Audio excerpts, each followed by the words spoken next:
Good evening and welcome to the July 18th council meeting. Councilman Lucio is going to lead us in the flag salute, so if you would please stand and join us. Put your right hand over your heart. Ready, begin. I pledge allegiance to the flag of the United States of America and to the republic for which it stands, one nation under God, indivisible, with liberty and justice for all. Thank you. Thank you. You may be seated. Our first presentation this evening is recognition of Chino Cultural Foundation scholarship winners. Chino Cultural Foundation supports music, theater, and visual arts by providing scholarships to students living within the Chino Valley Unified School District and is pleased to recognize this year's award recipients. The Youth Arts Scholarship goes to students enrolled in music, theater, or visual arts programs and may be used for training, instrumental rental, or to purchase equipment and materials. The Roseanne Hammond Memorial Scholarship is awarded to a student who is graduating from Buena Vista High School in Chino who will be pursuing education, training, or a career in the arts. The Gretchen Hart McCombs Music Scholarship is awarded to a graduating senior or a current college student who is enrolled in a college or university as a music or music education major. I'd like to now call up Michelle Knight Reinhardt, Chino Cultural Foundation board member, to help present the certificates.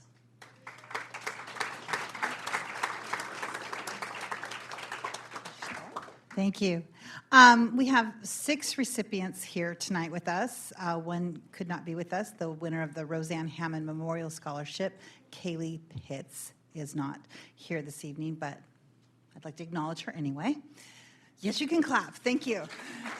I would like to acknowledge my fellow Cultural Foundation board members that are here this evening. Karen Curry Owens. They didn't want to come up. No, they just wanted to wave and smile from the audience. Jeff Warner, who is our president. Linda Flathers, who is our secretary. And Sandra Sue Bright, who is our treasurer. And Bobby Martinez, who is our community services liaison. Yes. So our first recipient has a future in the arts as an artist, as a visual artist. His drawings are pretty amazing. And he came here straight from Las Vegas. His family flew like the devil from Las Vegas to get here in time for this presentation tonight. So we'd like to recognize Angelo Gibbs.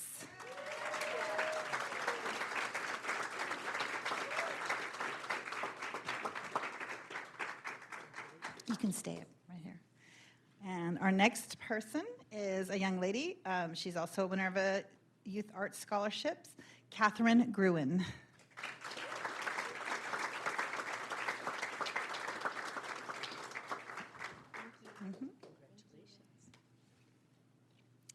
Our next recipient of a Youth Arts Scholarship is going to college, and in the fall, Patrick Quiros. Oh, studying music at Stanford.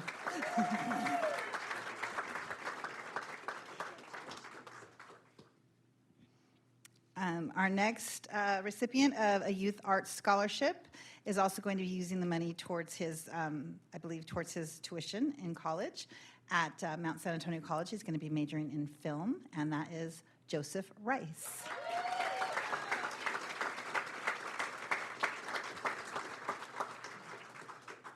And our last recipient of a Youth Arts Scholarship is a young lady.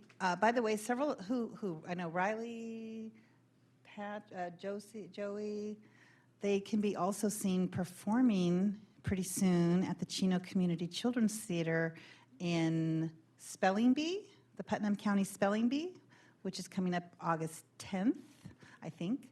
And they have a website, you can check it out.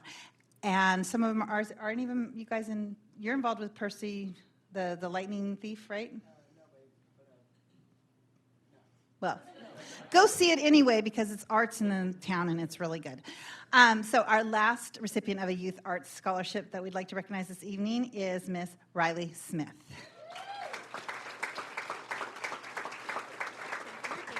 Thank you. And the final person that we're going to be recognizing this evening is the winner of this year's winner of, because we only give one of these away each year, and it's the winner of the Gretchen Hart McCombs Memorial Music Scholarship, and it's going to Kelsey Rybergen, who's going to be attending Cal State Fullerton in the fall.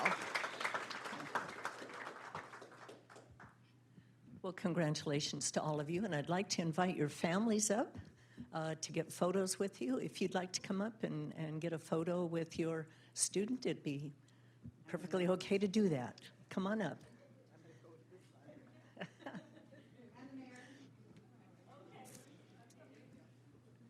Come on up. Here, everybody shift this way. You're going to run out of room if you don't. Then you want to stand with your students?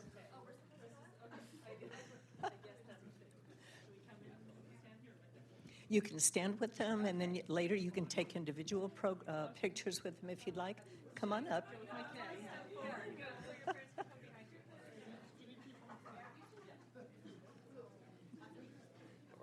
Hi. Oh, that's good. We have a big crowd. Make yourself small. Gosh, I guess you do, huh? My goodness. Uh-oh, somebody's mom's little. Okay, if you can't see the camera, they can't see you. Okay, can they see you? Yeah.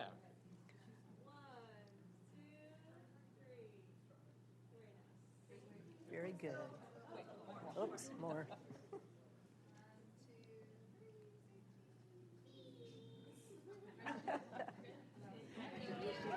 Congratulations again.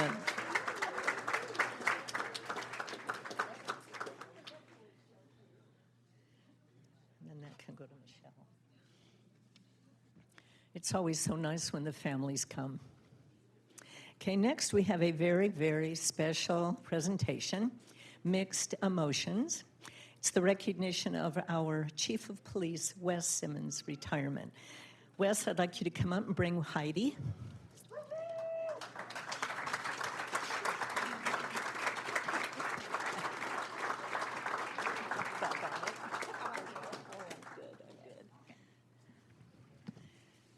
Okay. Today I stand before you with mixed emotions as we gather to honor the retirement of Chief Wes Simmons from the Chino Police Department. Chief Simmons has dedicated 28 years of his life to law enforcement, including the past 4 years as our esteemed top cop. Chief Simmons has been an exceptional leader, and his impact on our community cannot be overstated. Throughout his career, he has shown unwavering dedication and a genuine love for the people that he serves. Chief Simmons has been instrumental in shaping our police department.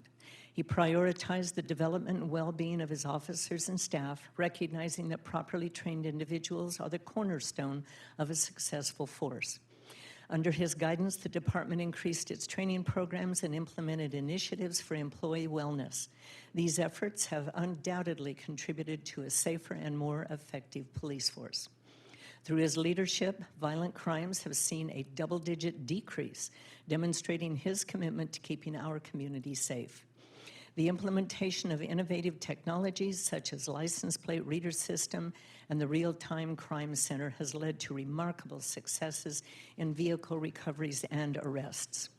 Chief Simmons' focuses on community engagement and quality of life has resulted in the expansion of community academies?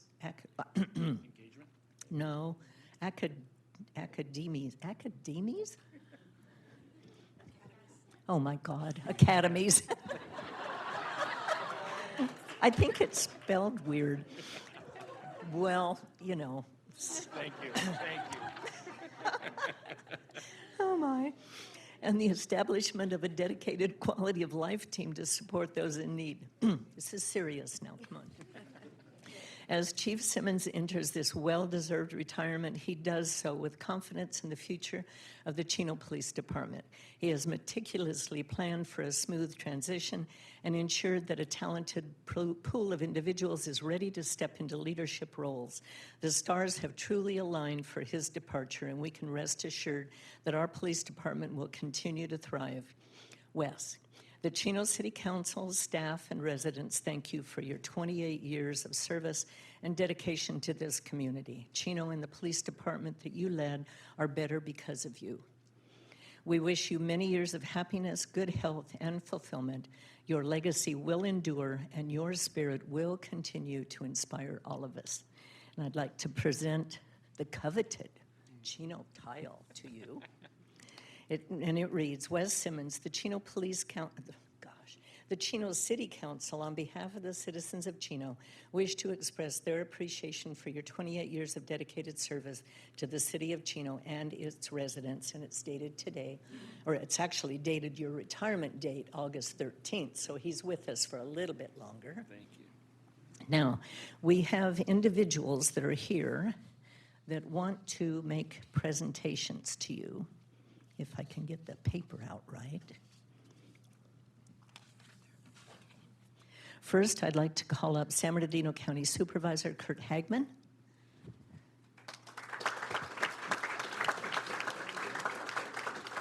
Congratulations.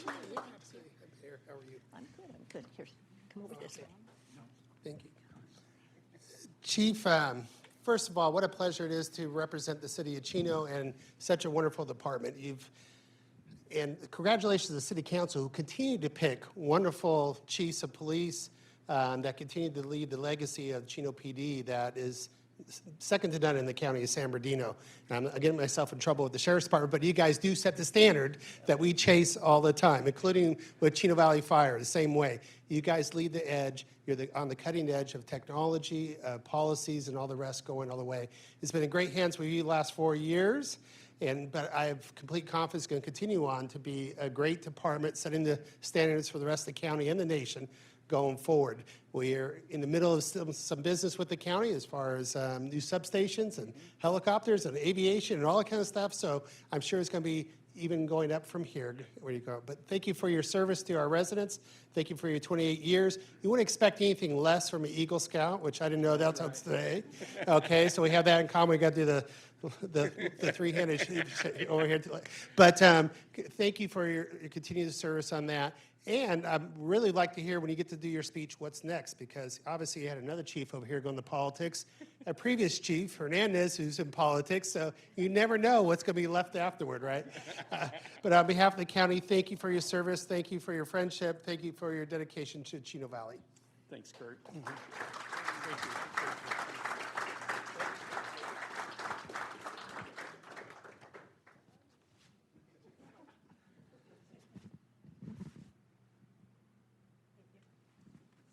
Next, we have the City of Chino Hills Council Mayor, Peter Rogers. Thank you, Eunice. Wes, congratulations. Thanks, Peter. Congratulations on some freedom. We were just talking earlier about going to Hawaii. You may come back in 12 days, you may come back in 13 days, may not come back at all. But I'd like to echo what Kurt said. Great leadership. I've known many of your chiefs of police over the years, being in Rotary and just being a neighbor, and some great selections over time. It's kind of sad because we feel the partnership with being neighboring cities, and we develop a bond with the chiefs, and it's just so sad to see that. But you know, it's great for the synergy of the department to bring up leadership. But Wes, we've developed a great bond with you over time, and you've been always generous with your time, and so accommodating to us, but also to our chiefs of police and our lieutenants, et cetera. You guys really have a great synergy going. So it's wonderful to congratulate you on moving on, but it's sad to see you going in a way. But we do have Kevin in the, where is Kevin? There he is. So Kevin is a Rancho del Chino Rotary member, so I'm sure there'll be no poaching attempted for another service club. I'm sure of it. I'm sure that won't happen. Well, you never know. But either way, congratulations to you from the City of Chino Hills and my council member colleagues. So congratulations. Thanks, Peter. You're welcome. And congratulations. You're welcome. That was great, Peter.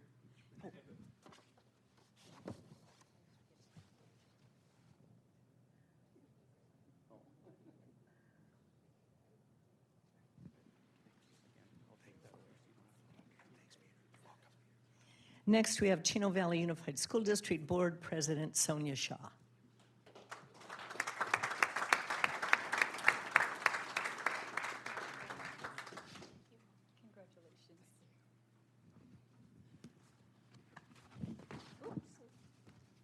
First, going to read something on behalf of the Board of Education. Dear Chief Simmons, it is with pleasure that I write this letter of commendation. I'm with you today in recognition of your 28 years of dedicated law enforcement service to the City of Chino. After a lifetime of community service, your retirement is something very special. Being guided by your faith and your biblical principle to act justly, love, mercy, and walk humbly were evident in your career and service to the community. Chief Simmons, you led with commitment and vision. The impact that your stewardship has had on the police department and the community has indeed served the greater good. We applaud you for your faithfulness and commitment to safeguard the safety of our school system and overall our community. On behalf of the Board of Education, we thank you for your dedication and passion for public service and safety. And I personally want to thank you as well, because never a doubt in my mind did I ever think our students were in danger, because we knew that a leader was leading the way to make sure they were safe. So thank you. Congratulations to both of you, and thank you for your dedication and your commitment and your sacrifice. We are going to miss you dearly, but I'm also very, very confident you built a heck of a team to take over when you're gone. So thank you. And these are for you too.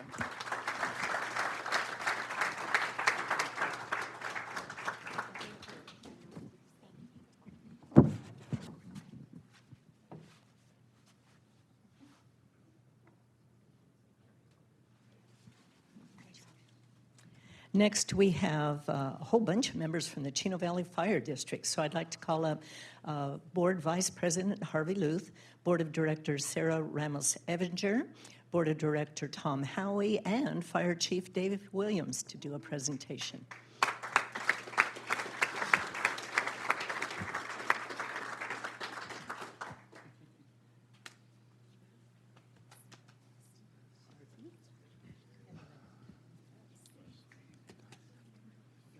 Okay, great.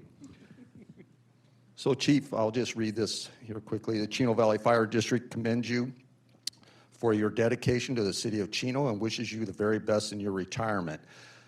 Chief, you have served this community well for many years as an officer and up through the ranks. You've been involved, you've been engaged in this community. You are definitely leaving this community better than you found it. So we thank you for that.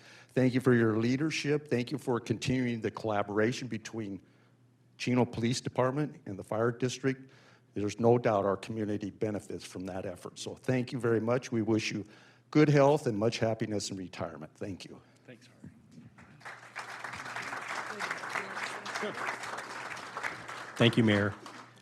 Many of you know that get to these places, especially West, that you don't get here alone.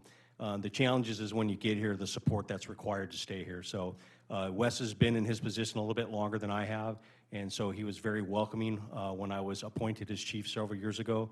Thank you very much for your friendship, for your leadership, and really showing how to be a professional in public safety. So thank you, and congratulations to both of you. Sarah and Tom.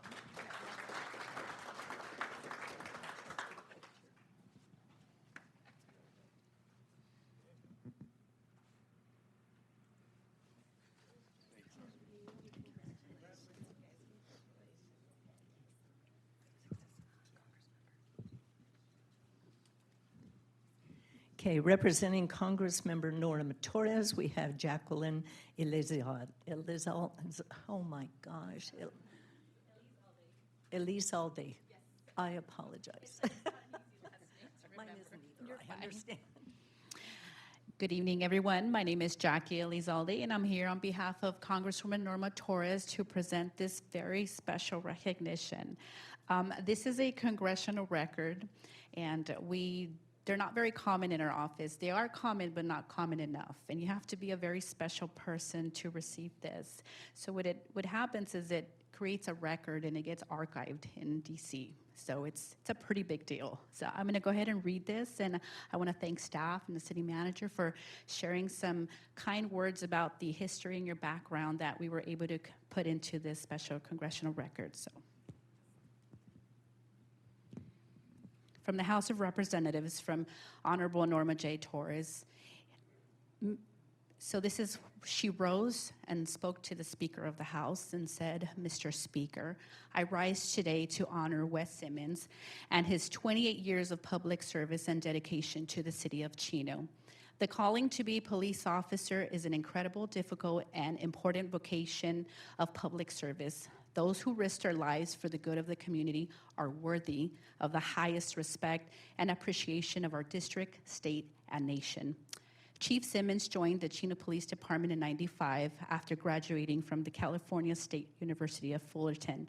Throughout his distinguished career, Chief Simmons served as a police officer, field training officer, SWAT team operator, corporal, detective, sergeant, lieutenant, and captain. He was appointed as Chief of Police in July of 2019, is that correct?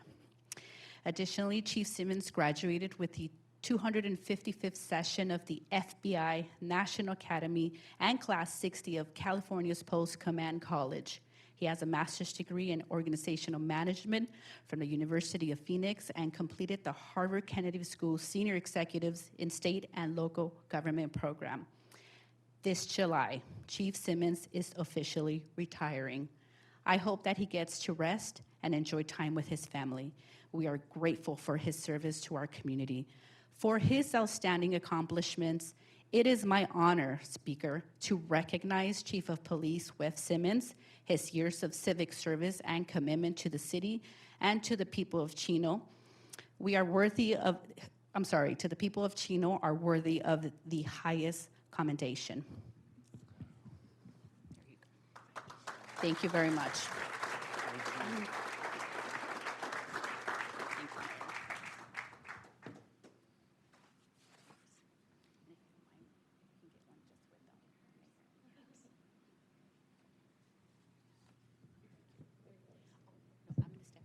Oh, you're going to step out. One with the mayor, one with... Oh, okay.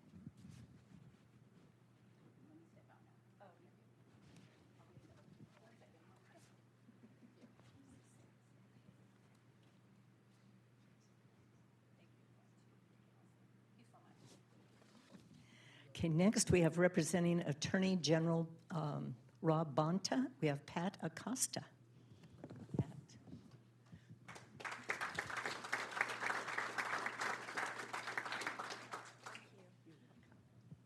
Thank you, Chief.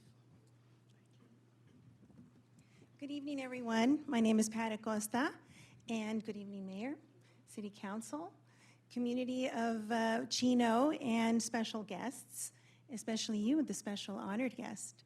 I'm here representing Attorney General Bonta.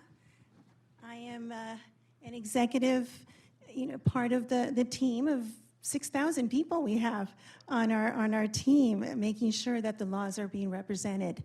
And so it is my honor to be here today representing Attorney General Bonta.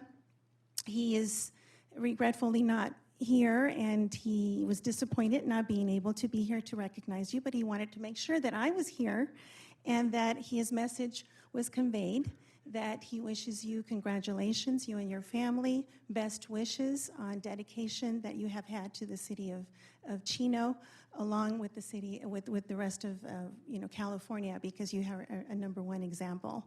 So we'd like to give you a certificate of recognition. In recognition of your leadership and 28 years of service to the City of Chino Police Department, thank you for your dedication to protecting and serving the Chino community and state of California. Thank you. And best wishes to you and your family. Thank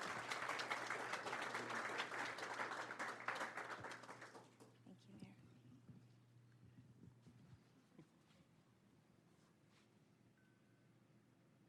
Thank you.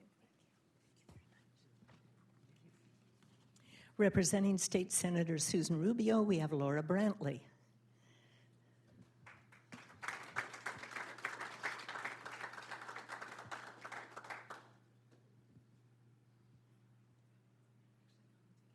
Okay. Oh, you're going to do it together. Okay, so representing Assemblyman Freddie Rodriguez, we have Daphne Lezo Duran. So they're going to do it together. A joint resolution.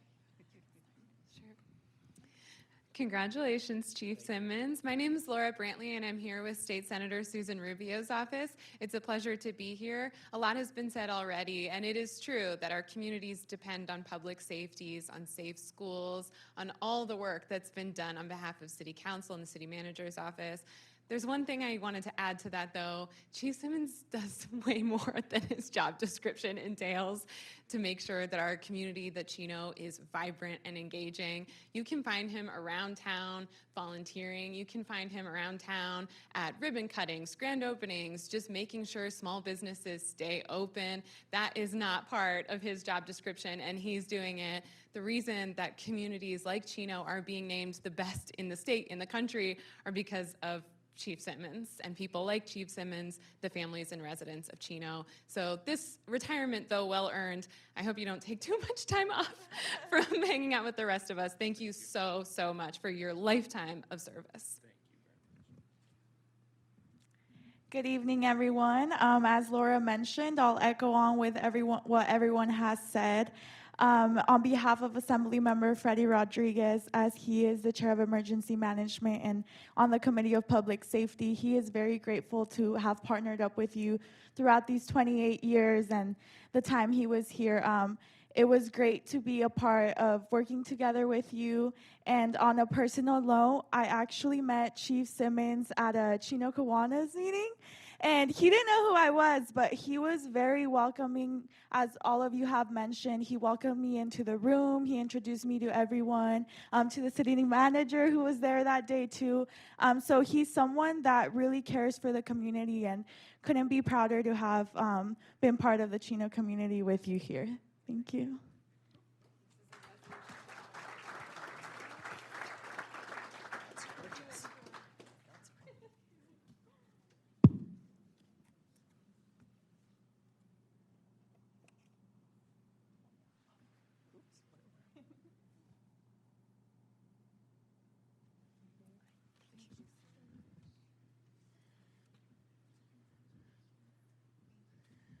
Well, as has been mentioned, Wes is not a normal chief, thank goodness. You'll see him cooking hot dogs for events. How many chiefs go out and actually cook hot dogs, right? On ride-alongs, gosh, National Night Out.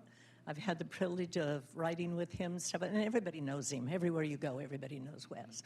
So Heidi, I guess you're glad to have him home, right? Now, they're moving. I do have to tell you, I'm really sad about that. They're moving to Idaho. So you're building a house. Make sure you put in motorhome hookups, because we're going to come visit. Yeah. Wow. Well, this was extremely humbling. Thank you guys so much. As I was sitting there in the audience waiting for this and saw you recognize these young people who are getting ready to go to college, it made me think 28 years ago I had just graduated college, was engaged to this beautiful lady here, and was looking for a job. And the City of Chino gave me the opportunity to work as a police officer. And I've been blessed ever since. For 28 years, working in the best community in the U.S. This community is what makes the Chino Police Department and what makes this city. I tell people often that I could not have done this job in another community. And it's because of the support of everybody who lives and works here. The other thing is, as was mentioned earlier, the success of the department is not one person's responsibility. It is the responsibility of everybody you see out there who's wearing a uniform, and the people who are back at the station and out in the city right now, keeping us safe. I am grateful to work with some of the best men and women in law enforcement. And one of the things that I share with people as we're bringing them into this career is our goal for them is to get to this point. To get to this point with their family, their faith and their health intact. And though maybe my health isn't as good as it was 28 years ago, it's still intact, and I'm grateful for that, and I'm grateful to finally make it to this milestone. I also want to thank the mentors that have helped me, who have mentored me along the way, and of course, Mayor Pro Tem Comstock. It seems in many ways just yesterday, but in some ways over a decade ago when you turned over the reins and I was able to take over after you. So I appreciate your leadership and mentorship. And of course, as has already been discussed, the succession plan that we have at the department is going to take the department to great new heights. And no, I am not going to go into politics. As we've seen, every other chief is alternated. So Pruitt did not. So now it's my turn not to go into politics.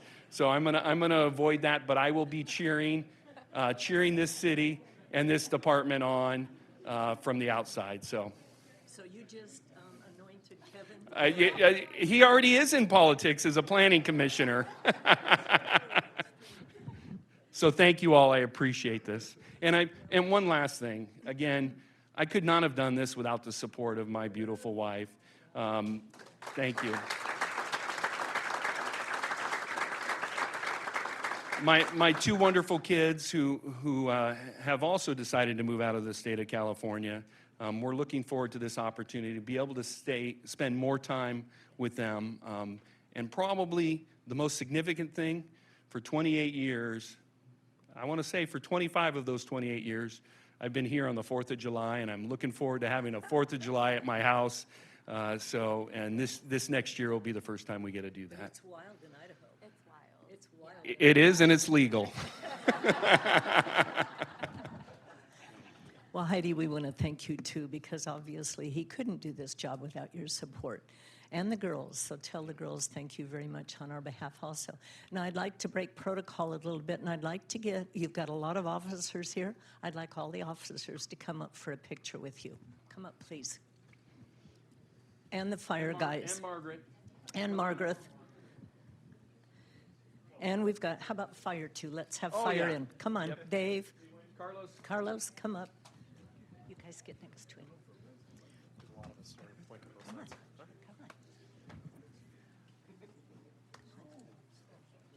No, you guys get in there. I want all the guys. Okay, everybody look at the camera. Got to get closer. Down in front.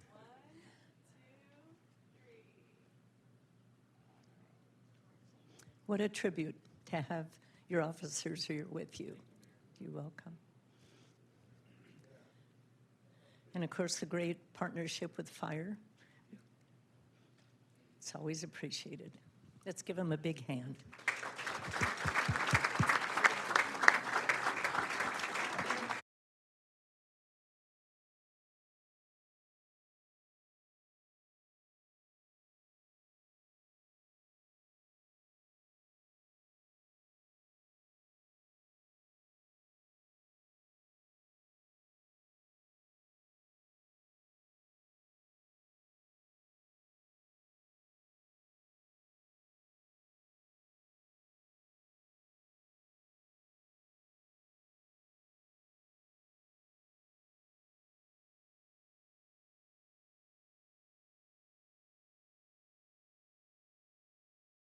I'm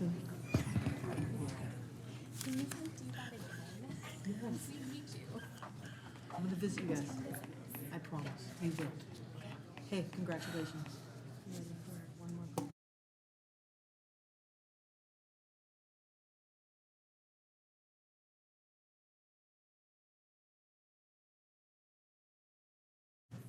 Okay, we did have a closed session prior to our council meeting starting. I'd like to ask a report from our attorney, Fred Galante.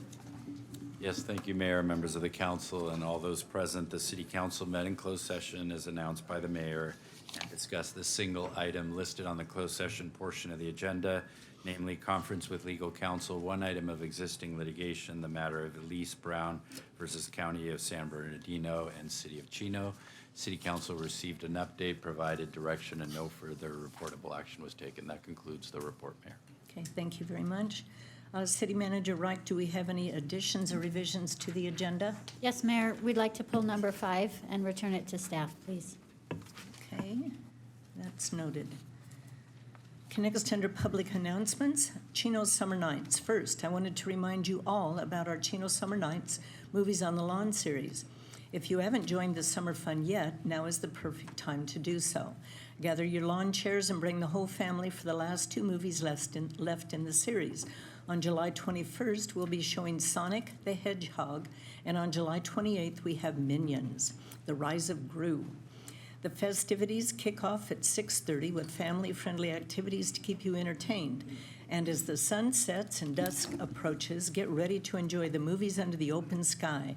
It's a fantastic opportunity for some family fun and entertainment right here on our very own City Hall lawn. For more information, please visit www.cityofchino.org/movies. Next, I invite you to join us for the Summer Concerts on the Lawn, brought to you by the Chino Kiwanis Club and the City of Chino. This week, Remix, an R&B funk group, will be taking stage right here on City Hall lawn, starting at 7 p.m. Get ready to groove and dance to their fantastic tunes as they entertain us with their incredible talent. But that's not all. Concerts will be happening every Thursday until August 3rd, right here on the City Hall lawn. Excuse me.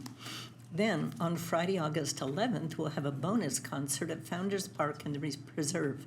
For more information about, excuse me, about summer concerts, including the lineup and schedule, I encourage you to visit www.cityofchino.org/concerts. Also, I'd like to invite you to an important event that promotes community building and strengthens the bonds between neighbors and law enforcement. National Night Out is an annual campaign that aims to create safer and more caring neighborhoods through police-community partnerships. Chino will be hosting our own National Night Out on Tuesday, August 1st from 5 to 8 p.m. Chino police officers and Chino Valley firefighters will be visiting several registered neighborhoods throughout the city, spending about 30 minutes at each event to socialize with neighbors and give away goodies. The Chino City Council, including myself and my fellow council members, will also be joining the community and visiting several neighborhoods. Since we want to fully commit ourselves to this important community gathering, we've decided to cancel a council meeting that was originally scheduled for August 1st.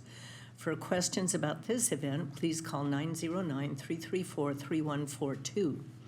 Finally, I want to give early notification that City Hall will be closed on Monday, September 4th, in observation of Labor Day.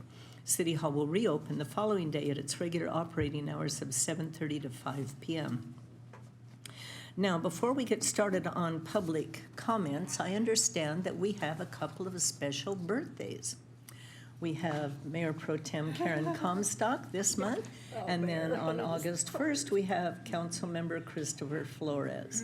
So I'd like you all to join me in singing happy birthday to these two. Ready? Happy birthday to you. Happy birthday to you. Happy birthday, dear Karen and Chris. Happy birthday to you. And we have cupcakes for you to help celebrate. You can't eat it now, Karen. You have to wait. So happy birthday to you both. Thank you, Mayor. Chris already started eating. Chris, don't start eating it yet. He says, oh, I'm sorry. He can't help it. It's a big cupcake. I've never seen a cupcake. Okay, next under public comments, this is the time and the place for the general public to address the council on items that are not on the agenda elsewhere. We do have 2 written requests to speak. Our first is Jared Caballero. He is from Calvary Chapel, Chino Valley. He's going to lead us in an invocation, so I invite all of you who would like to join us to please stand. Thank you, Mayor. Let us pray. Father, we thank you for this evening, Lord. How special it is, Lord, to see those students come that have been honored, Lord, as they make their way to college. We pray you bless them and their families. And continue all that is there and available to continue to bless students throughout the years, Lord. We look at Chief Simmons and his beautiful wife, Lord, and we thank you for what you've done through him and through them and through their family and through the department and the team, and we're so grateful.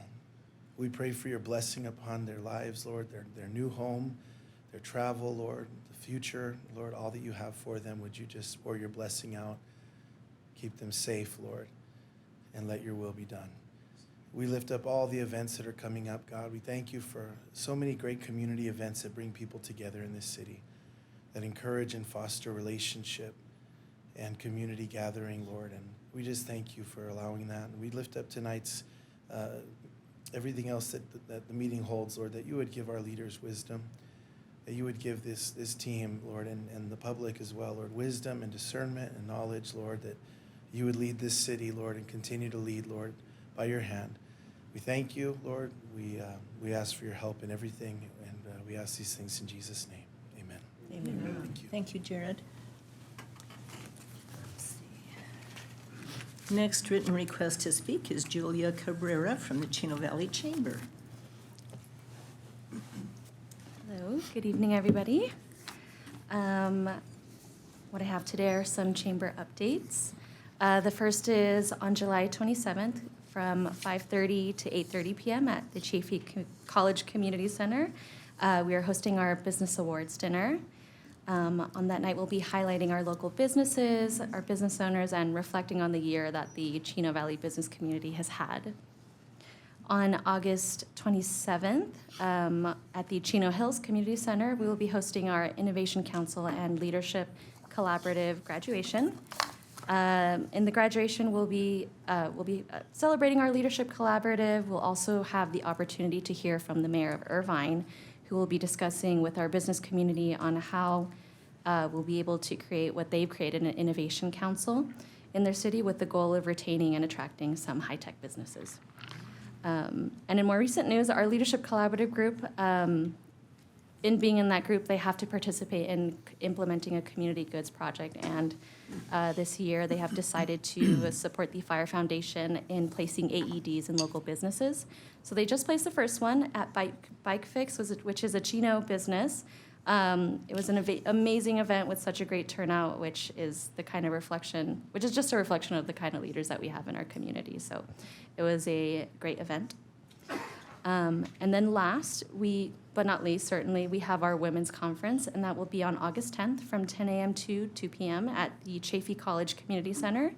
This will be the first ever Chino Valley Chamber Women's Conference, highlighting the prominent women in our community, one of which is Councilmember Karen Comstock, or Mayor Pro Tem, sorry, who I know everyone is really excited to hear from. Registration for all of our events is on our website, chinovalleychamber.com. And my last point, and I have to say this, we'd like to congratulate Wes Simmons on his retirement as Chief of Police. We work with the police department a lot, and they're also part of our Leadership Collaborative. We have some members in our collaborative as well who are police officers and who work with the administration. So we're excited for Chief Kevin Menson on his new role. And yeah, that's it. Thank you so much. Thank you, Julia. Those are the only two written requests I have to speak. Is there anyone in the audience that would like to address the council on any item that's not on the agenda? Okay, seeing none, we'll move on to the consent calendar. Item number 5 has been pulled and sent back to staff. Do any council members wish to have any other items pulled? Okay, then I would entertain a motion in a second, please. Motion from Councilman Burton, second from Mayor Pro Tem Comstock. And the consent calendar passes unanimously. Next on the agenda is public hearings. Item number 14, approve the introduction of ordinance number 2023-017. This ordinance amends chapters 15.45 and 15.46 of the Chino Municipal Code to integrate climate action plan standards and provide for solar panel applications through Solar App Plus. I'd like to declare the public hearing open and ask for a staff report from Mike Haru, our Deputy Director of Development Services, and Warren Morleone, our AICP Interim Director of Development Services. Gentlemen. Thank you. Good evening, Mayor and members of the City Council. For your consideration this evening, we would like to present two amendments to Chapter 15 of the Municipal Code. The first amendment will be in Section 1545 70s, Part 1. This section is titled GHG, Performance Standards for New Development. In Part 1 of this section has been changed to increase the minimum energy requirements from 3% to 5%. Basically, this is a cleanup item that updates the cap. The second code amendment is 154610, relating to the permit process for residential rooftop solar. This amendment will adopt the use of Solar App Plus, which will serve as an expedited permit process for residential solar applications. The new software will be integrated with our existing permitting software system. Solar App Plus will not have a financial impact on the city, and the city will continue to collect fees for all solar permits. Once the Solar App Plus is fully implemented, the time of issuance for a permit with the Solar App is, I'm hearing, about 45 minutes to an hour once you kind of go through the process. In addition to expediting the process for the applicants, we'll also reduce the workload for the counter staff because it's an instant approval and it's an instant permit issuance. So in conclusion, staff recommends the City Council conduct a public hearing, approve the introduction of ordinance number 2023-017 to be read by number and title only, and to waive further readings of the ordinance. This concludes my report, and we'll be happy to answer any questions. Warren, do you have anything else to add? No, ma'am. You covered it all. Okey-doke. With that, I would like to ask if there's anyone in the audience that would like to address the council on item number 14. Seeing none, then I'll close the public hearing and turn it over to council comments or questions. Okay, then I would entertain a motion and a second. Motion from Councilman Flores, second from Mayor Pro Tem Comstock. I would ask that our attorney read the ordinance by number and title only. You thought I wasn't going to do it, did you? Thank you, Mayor. The City Council is considering ordinance number 2023-017 entitled An Ordinance of the City Council of the City of Chino, California, amending multiple sections of Title 15 of the Chino Municipal Code to incorporate updates to the city's climate action plan and update the rooftop solar permitting process to include Solar App Plus. That is being read by title only and waiving further reading. Thank you, Mayor. Okay, and the item passes unanimously. Item number 15, Landscape and Street Light Maintenance District Assessment for fiscal year 2023-24. This is to conduct a public hearing and adopt resolution number 2023-049, directing the city clerk to file a certified copy of the diagram and assessments with the county auditor, controller, recorder. I'd like to declare the public hearing open and ask for a staff report from Keith Martinez, our Assistant Public Works Services Manager, and Michelle Dawson, our Interim Director of Public Works. Good evening, Madam Mayor and members of the City Council. The city formed 6 landscape and streetlight maintenance assessment districts under authority of the State Landscaping and Lighting Act of 1972. This evening's public hearing is the annual action to hold a public hearing to set the assessment rates. District 2002-1 is proposed for an increase of 7.33%, which is equivalent to the Consumer Price Index escalator as allowed by state law. Any increases in the remaining 5 districts are proposed at 5% or less. The remaining zones indicated in Exhibit 1 that are not being adjusted are at their maximum allowable rate. At the June 20th, 2023 council meeting, the City Council approved 3 resolutions, which approved the preliminary engineers reports, declared the city's intention to order improvements, and schedule a public hearing for tonight. A public hearing is required as part of the process to levy the annual assessments and provide the opportunity for all interested persons to comment on the proposed assessments. Please note that city staff takes our financial responsibility to the property owners very seriously. We work diligently to keep all maintenance costs for the assessments districts as low as possible while achieving high standards for maintenance. Therefore, staff recommends conducting the public hearing tonight to adopt Resolution 2023-049, confirming the assessments and directing the city clerk to file a certified copy of the diagram and assessments to the county auditing controller. This concludes my report, and I, along with the city's consultant, Webb, will be happy to answer any questions that the council or the public may have. Thank you. Michelle, do you have anything to add? No? Okay. Is there anyone in the audience that would like to address the council on item number 15? Okay, seeing none, then we'll close the public hearing, and I'll turn it over to council for any questions or comments. Okay, seeing none, then I would entertain a motion in a second. Motion from Councilman Flores, second from Councilman Lucio. And the item passes unanimously.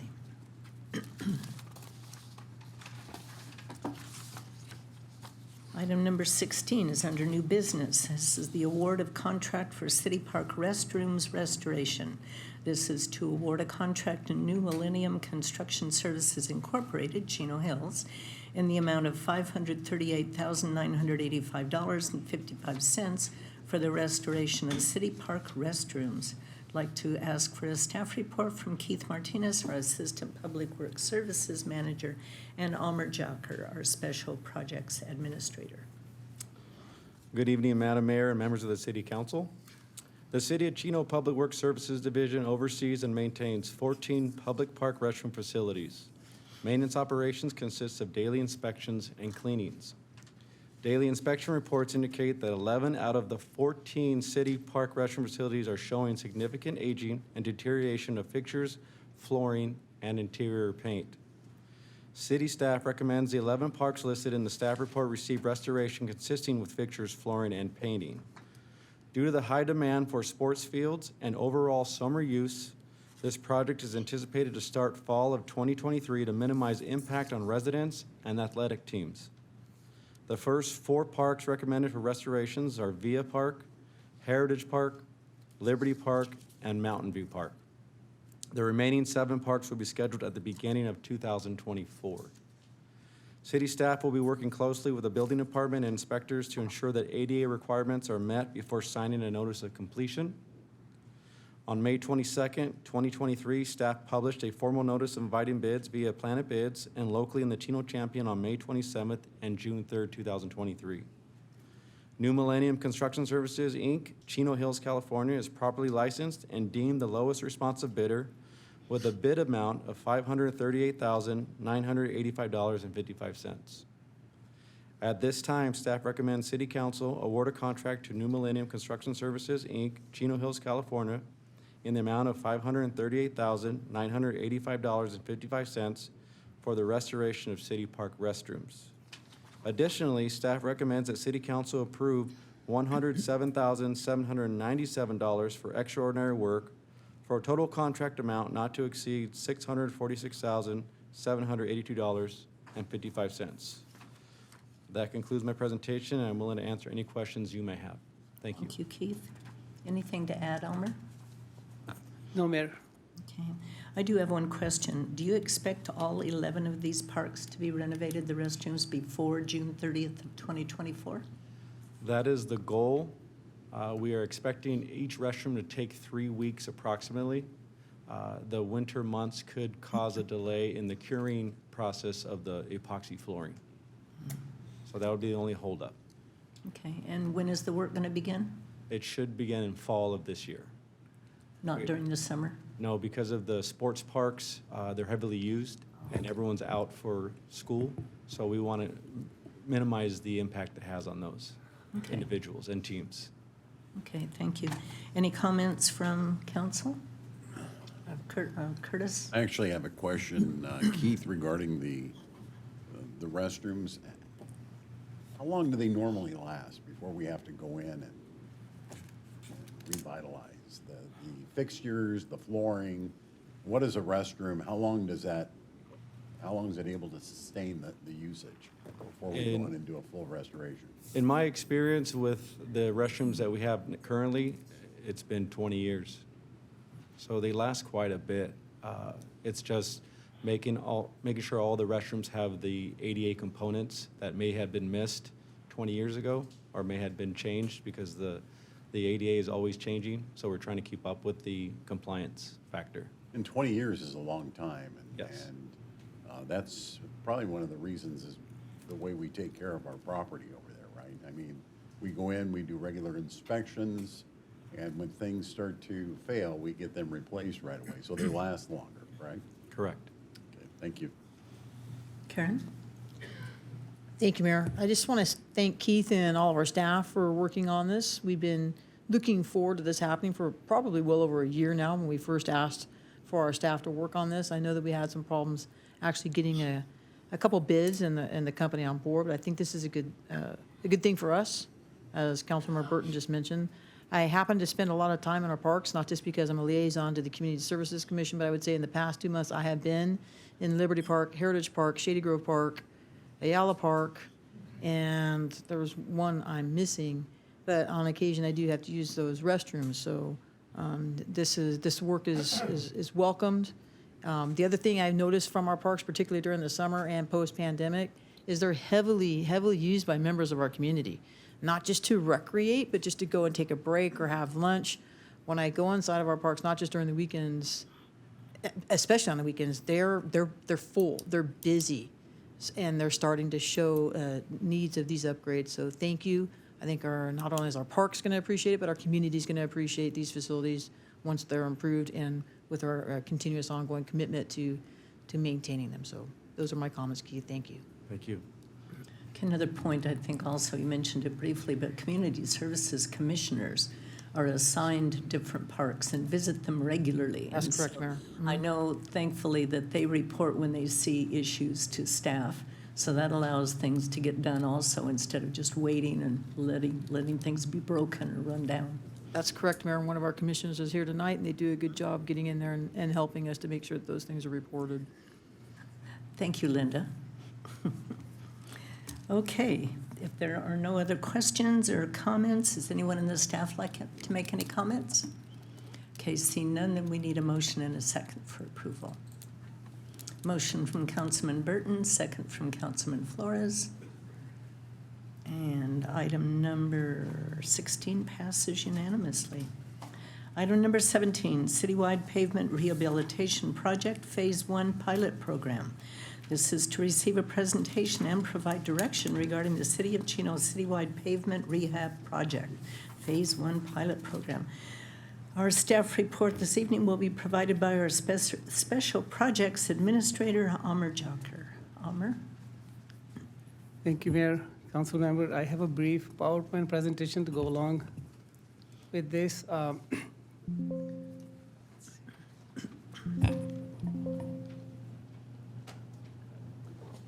So as part of the budget, last year we presented a pavement management inventory to City Council, which kind of looked at all the streets that we have. We studied all the streets, came up with a map that shows which streets are in what condition. As you can see, this shows all the streets within the city, starting with the conditions that are in excellent condition that are green, and then it goes down to red, which are in need of repairs. There's also the streets that are yellow. Those are the streets that we normally slurry. Those are the streets that are about 10 years old, 12 years old. They need to get some slurry done. And then there are streets in between those gradations. When you look at the composition of our streets, what we see is that about 12% of them, which is the 4.9 and 7.3 combined, have either failed or very close to being failing. That means we have to reconstruct those streets, either through overlay or complete reconstruction of those streets. Another 34% or so require some work and some slurry work. Those are the ones that are next to blocks. They're green and yellow, and those and then there's 39% of the streets that are in fair condition, and then there is about 16% that are in excellent condition. So when we look at all of this stuff, there's a substantial amount of streets in our city that need a lot of work. And when we talk about work, what we're looking at is when a street is very poor, that's the street that needs to be reconstructed. It's failed, it has cracks that we can no longer seal, it creates a lot of potholes during the rainy seasons. The streets that are in poor conditions are the ones that haven't had a slurry for a while, that the cracking is starting to spread, something that we can fix by crack sealing, by providing a slurry. What you see on the excellent side is a street that's been reconstructed recently. That's what we would like all of our streets to look like. So as part of the yearly budget, we presented this inventory to the council. One other thing that became clear was that it would require another $7 million a year of spending, in addition to the $6 million that we spend now, to keep a level of service that's acceptable to the city council. So the council directed staff to look at spending additional $21 million or so from the reserves in the next couple of years to actually eliminate the failed streets, the one that you saw, those were red and yellow from the inventory of the city streets. So on July 6th, staff presented a plan to the infrastructure committee, and one of the reasons was that we wanted to look at how we can expedite delivery of that $21 million worth of projects. Some of the challenges we face in delivering these projects is that it takes about 18 months from the time we start thinking about a project to actually see the asphalt in the street. And the reason for that is that it takes about a year to get a consultant on board, do the surveying, do the plans, get the plan checks done, get them approved, and then go out to bid, and then start the concrete work. And when the concrete work is done, then we can do the asphalt work. So that takes about 18 months before we actually see the street getting improved. The other thing is that the design and project management fee is about 15% for doing the design phase of it. So that's another $3 million that's added on top of the $21 million to complete the project. As we were thinking and discussing, brainstorming with our staff, one of the things that we came up with was, well, we have done a lot of streets in our city. We've done a lot of area improvements. We have a new policy. We have implemented a lot of directional ramps. We've done several hundred ramps throughout the city. So we wanted to see if there was a way to use the existing layouts and then use them, instead of having to redesign, use a layout that we know has worked for intersection, for example, intersection that is missing ramps. Well, we have a design that we've done previously that lays out perfectly on that intersection. If we can do that, can we do that without having to design? Well, that would skip that whole design phase of the project. The other thing we thought of was that maybe we should separate the concrete contract from the asphalt paving. That way we can concentrate on concrete work with one contractor, with one group of staff, get those done, and then paving can be done after the streets, the concrete work has been done and accepted. We wanted to start a pilot program by utilizing the existing concrete contract that we have. We can start working on some of the ramps. We would advertise for asphalt work. We don't have an asphalt contract, but we can bring that to the city in 3 months. We can probably get 50 or 60 ramps done in the next few months and come back and pave and see how that works. See if actually we were able to build the ramps without designing them by laying them out and then inspecting them and be able to come back and finish the asphalt work. We would provide layouts to the contractor, and we would do continuous inspections of all work. So right now, the way we inspect is contractor comes in, lays out his concrete work, as he has his forms all set up. Our inspector comes in, looks at it, measures a few spots, and then leaves, and the contractor pours the concrete. So during that time, if the forms move or there was a mistake that was not checked, the concrete, when we come back and re-inspect the ramps, a lot of times the ramp fails. And so we have to come back and take the ramp out and redo it. And that obviously creates delays in delivery of the project. So what we would like to do is have a inspector present, a deputy inspector present, to help our inspectors inspect the ramp. So the inspector would stay there on site and make sure when they're pouring the concrete, none of the forms got moved. And then when the concrete is still fresh, they can check some of the grades. So if we have to make corrections, we can make them right before the concrete sets. We think that we can start getting asphalt down in if we did this in next 6 months or so. So in the pilot program, what we're looking at is maybe anywhere from 150 to 160 ramps that we can do. Now so if you look at an intersection, the intersection has 4 corners. Each corner, when we normally have a diagonal ramp, there's 4 ramps. So when we redo this, each intersection would have 8 ramps. So that would be, instead of having 4 ramps per intersection, 8 ramps per intersection. So when we're counting these ramps, these are 8 ramps per intersection. The total projected concrete work cost is anywhere from $1 million to $1.5 million for the pilot program. The asphalt cost estimate is about 3.5 to 5. Again, these numbers are rough because we really haven't done all the layouts and done all the calculations. But once we do that, we'll have much better numbers. There's additional project management cost for the deputy inspector and project management, which accounts for about half $500,000 or so.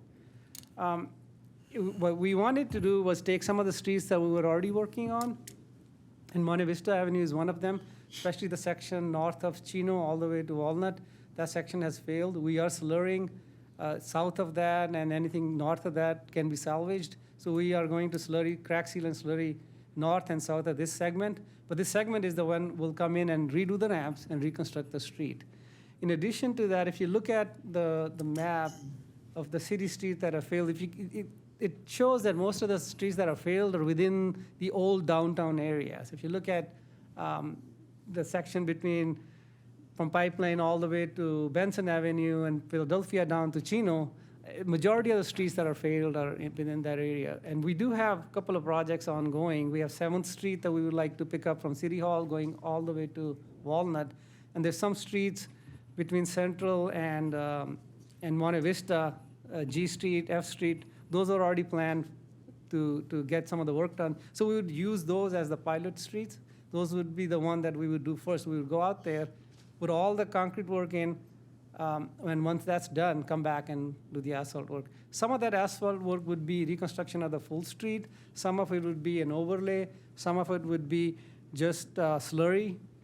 So there will be, same street might receive different type of work. Because you can see in here that there are segments that are yellow, there are segments that are green, there are segments that are red, even on just the same street.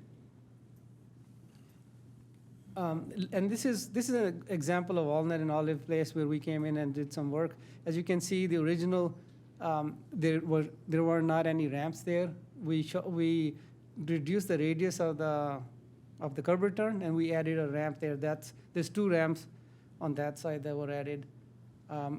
This is what the street we would like to look like. You have a before and after picture of San Antonio Avenue. And obviously, it helps to have new striping. Again, another example of an intersection where we can take a diagonal ramp. We took the diagonal ramp out. We took out all the concrete work that was in that from the curb return to curb return. And then what we did is we came back and put 2 directional ramps in. Now, these are directional ramps. This is our preferred standard. We would like to use this where there is directional ramps going in there. As you saw in the previous one, this is a blended transition. This is normally done when we do not have a right-of-way. In this case, we were trying to save the property owner's beautiful yard that they have, and they have a fence and all other stuff that's already built there. So the only thing we could do was a blended transition at that intersection. And it came out nice because it saved what they had already done. In this case, we had a lot more room, as you can see. So we were able to come in and do a ramp that's directional. This is another example of a directional ramp where you can see the yard is fairly large, and it didn't impact them by doing what we did, which is to put into directional ramps. So this would be our preferred design, would be to put as many directional ramps as we can, and then if we can't, then just go to a design that's more restrictive, where there is blended transition or a mix of different transitions. So that concludes my report. I'll be happy to answer any questions. Almer,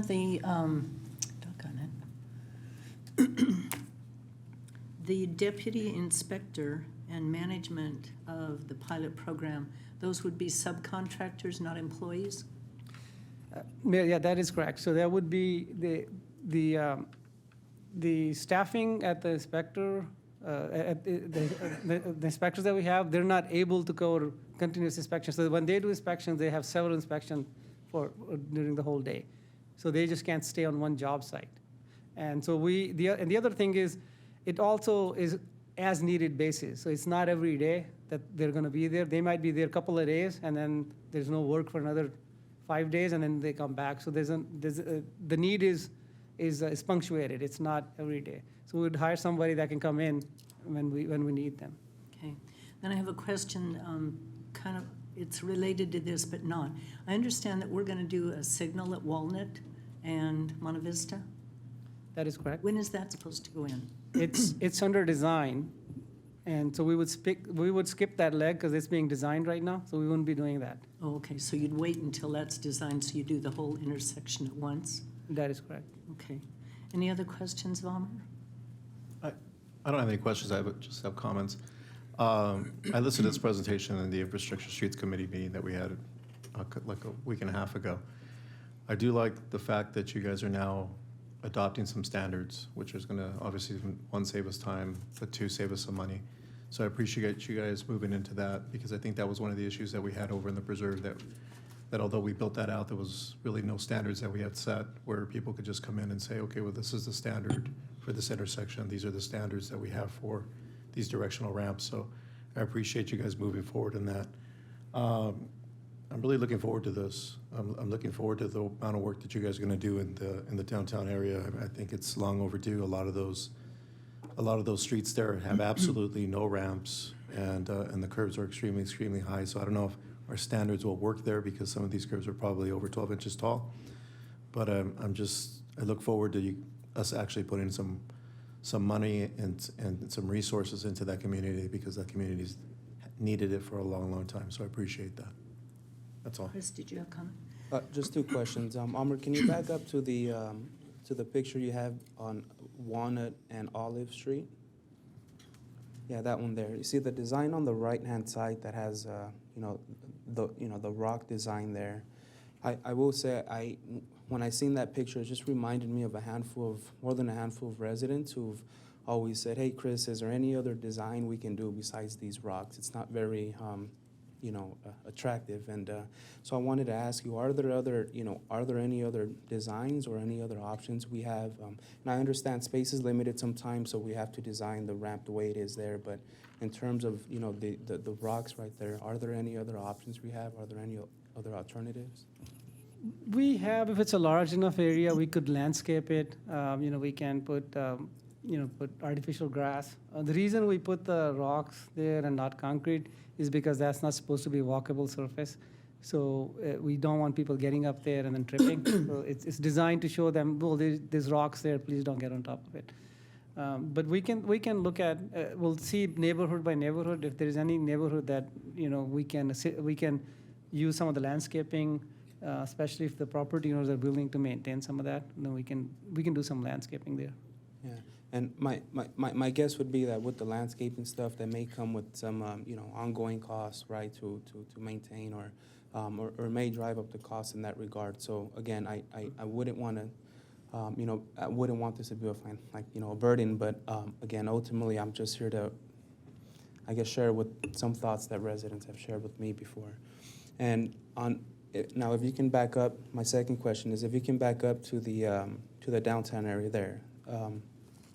You mentioned that, right, one of the goals is to start in this area, and you mentioned 7th Street and, all the downtown streets.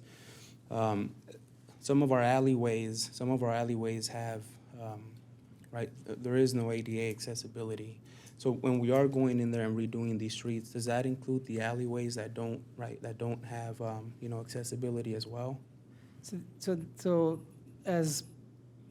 we didn't address alleys yet, because we really haven't addressed which streets are going to get done.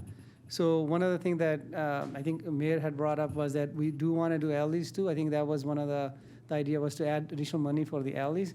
So we're going to go back to the infrastructure committee once we're picking the streets. So if we pick a street, we know that we're going to do the alley. We do want to do the concrete work there, so we don't come back and cut the street later after we've done it to fix the alley approach. So that's going to be our intent, is as we go along and we do a street, for example, that the alley is going to come in next year, we're going to go ahead and take care of that ramp now. And that way we can expedite alley work as well, but also to keep us from having to cut the street that has recently been paved. Understood. So right now, just the scope is just the intersection and right, the corners to those intersections. Is that right? So the scope right now is a very limited number of streets. It's Monte Vista Avenue, it's 7th Street itself, and then there is G and F, between Central and Monte Vista. So any alleys that we think we're going to come and do, we are going to pick those up. After this pilot program, we'll come back to the committee and the council, and we'll have a list of streets that are going to get done, and we can pretty much tell you when they will be done, within 6 months. So at that time, when we come back, yes, we will have all the alleys done. But this scope of this project is very limited to very few streets, and any alley improvements that are there, we'll go ahead and do those. Understood. Okay. Thank you, Homer. Karen? Palmer, thank you. I listened to this presentation as well, along with Councilmember Lucio and the Infrastructure and Streets Committee. I'm excited for this. I think it's a great idea for us to break up the asphalt and the concrete work. I look at those as two specialties. It was a great conversation with our staff that day in the committee meeting. Chris, I agree with you. We have been advocating in that meeting for additional work to the alleyways as well. It's not a one-size-fits-all approach with these ramps and the ADA construction, and we have a lot of experience now in doing that, so I'm looking forward to, there's a lot of competing interest for the radius of that intersection there, right? And I'm looking forward to us moving forward with some of that design construction, as well as I have heard the same thing that Councilmember Flores has heard about the rocks.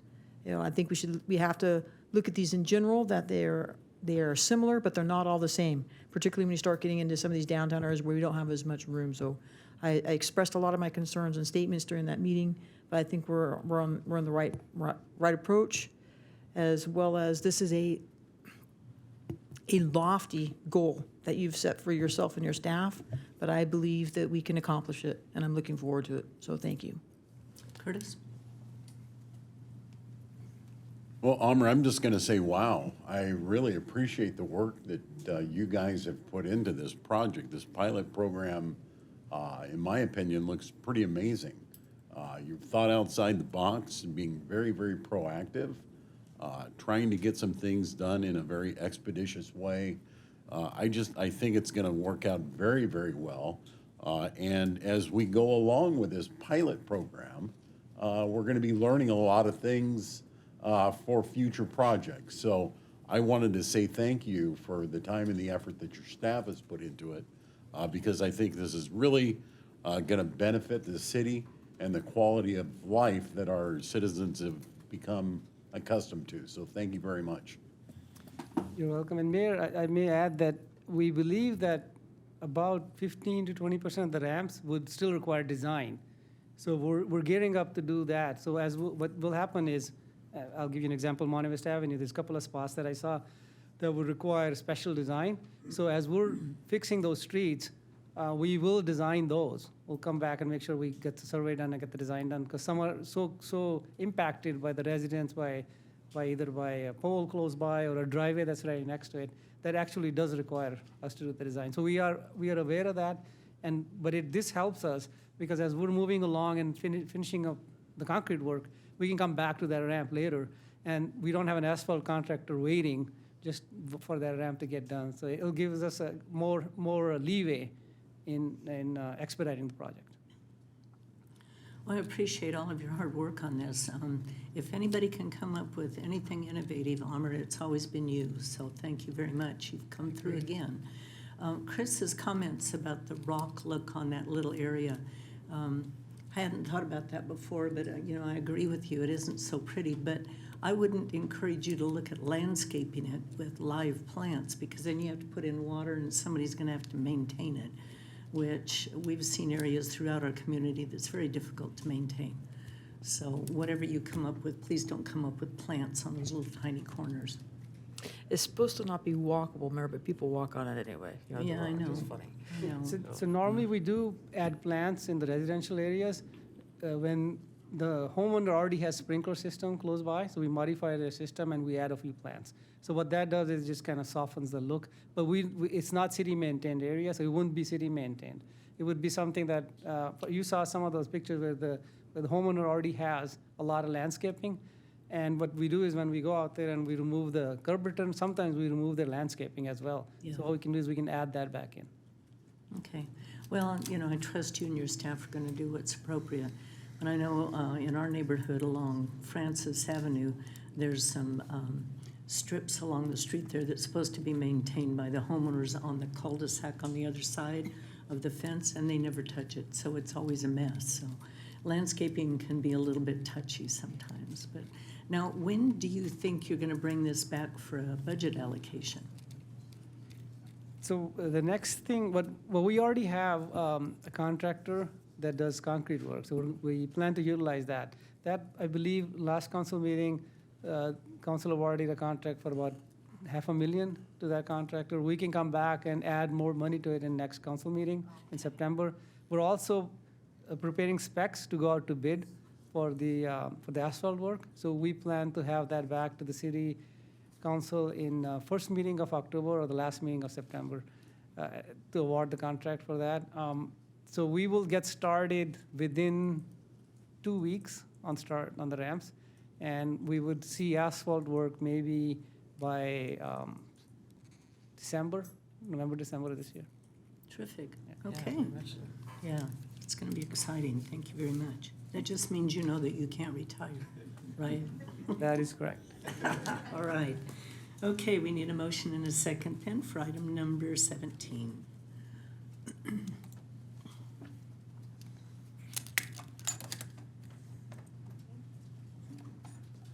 Okay, there's a motion from Councilmember Lucio, second from Mayor Pro Tem Comstock. You know, I failed to ask if there was anyone in the audience that wanted to make any comments on this. Is there anyone that would like to? Oh, good. Okay, no. Okay, the item passes unanimously. Item number 18, memorandums of understanding, compensation, and salary adjustments. This is an adjustment in compensation in terms and conditions of employment for affected employees of the City of Chino. Staff report will be provided by Debbie Pacheco, our Senior Management Analyst, and Jerry Ann Kingsland, our Director of Human Resources Risk Management. Thank you. Good evening, Mayor Ulloa and members of the City Council. Adoption of the two resolutions before you will implement the terms and conditions of employment and wages for all non-sworn personnel in the City of Chino for the 2-year term beginning July 1st, 2023 through June 30th of 2025. The associations, unions, and management representatives have met and conferred in good faith over the last several months. Throughout that time, direction was received from City Council and authority was provided to enter into memorandums of understanding and benefit packages, which are codified in these resolutions. In addition to requests made by the employee groups, the parameters used during negotiations were established using survey information from 11 surrounding public agencies, past practices, internal equity analysis, the need to continue attracting and retaining high-quality workers at all levels within the organization, and the cost of living. As noted in the agenda report, adoption provides employees with a 4% salary increase this fiscal year, a 4% salary adjustment next fiscal year, and a benefit bank allowing employees to secure HMO family medical, dental, and vision coverage throughout this contract. Other changes specific to individual classifications are also noted in these documents.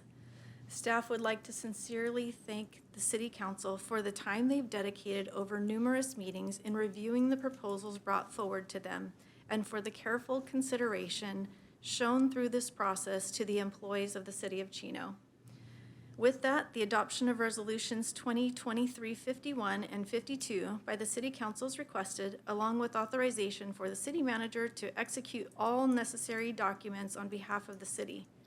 That concludes my report, and I'm available for any questions. Thank you very much. Jerry Ann, do you have anything to add? Not at this time, thank you. Okay. Council, any questions or comments? Nope. Anyone in the audience have any comments on item number 18? Seeing none, then we would need a motion and a second to approve this item. Motion from Councilman Burton, second from Mayor Pro Tem Comstock, passes unanimously. Item number 19, approval of purchase and sale agreement between the City of Chino and Chino Development Corporation for the Bonneview Well Site. Purchase and sale agreement between those mentioned at the northeast corner of Bonneview and Schaefer Avenues in the City of Ontario. Staff report will be provided by our Associate Engineer, Sylvia Ramos, and our Special Projects Administrator, Amr Jacker. Good evening, Madam Mayor and members of the City Council. Currently, the city's Public Works Department is moving forward with the Phase 3 East Side Water Treatment Expansion Project, which includes the redevelopment and equipping of well number 17 as a supply groundwater source for the expanded site. At the city's request, Lewis Management Corporation, the city's master developer, is also agreed to provide well number 20 as an additional source to supply groundwater to the Phase 3 expansion of the East Side Water Treatment Facility moving into the future. Well number 20 is located on Lewis-owned property located at the northeast corner of Bonneview and Schaefer Avenues in the city of Ontario. Well number 20 is also known as the Bonneview well site. Consequently, on June 6, 2023, the City Council approved an amendment to the existing development agreement to clarify Lewis's water infrastructure obligations. The prior condition that Lewis provides supply, storage, and treatment facilities as conditioned per the terms of the original development agreement were removed. Moving forward, the city will act as the lead on all large-scale water projects such as the Phase 3 expansion of the East Side Water Treatment Facility and the Bonneview well, unless mutually agreed upon in writing by both parties. As stated previously, the Bonneview well site is a Lewis-owned property per the terms of the Lewis-owned property, and per the terms of the amended development agreement, the city agrees to purchase 0.19 acre portion of a 9.25 acre vacant site. Per the amended DA, a third-party appraisal was conducted, and the fair market value for the Bonneview well site is approximately $150,000. Therefore, Lewis and the city desire to enter into a purchase and sales agreement to clarify the joint escrow instructions. The city is also responsible for closing costs and associated fees for the owner's title insurance and title report, which are estimated to be $7,500. Another provision of the amended development agreement is the city's obligation to pay Lewis $72,800 for water lines and valves constructed by Lewis associated with the Eastside Water Treatment Facility.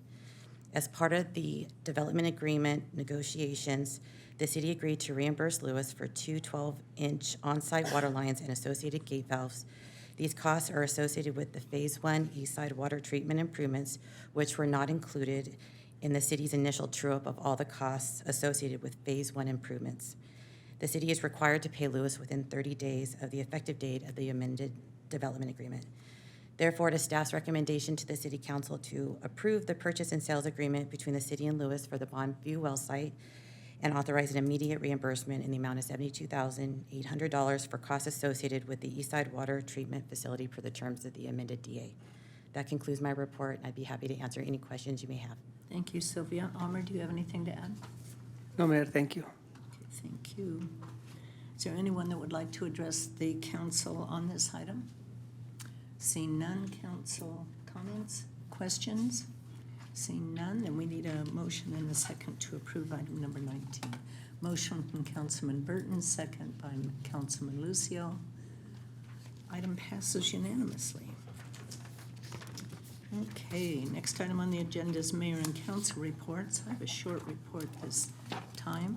On Thursday, July 6th, I attended a Water Facilities Authority special board meeting and technical advisory committee meeting. And then that afternoon was the Chino de Salter Authority Board of Directors meeting. July 7th, I attended the Senior Center July birthday celebrations.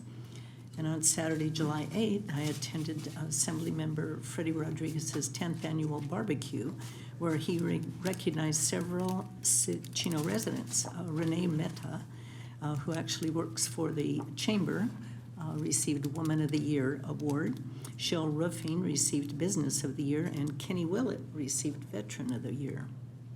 On Wednesday, July 12th, I attended the Mayor's Prayer Breakfast.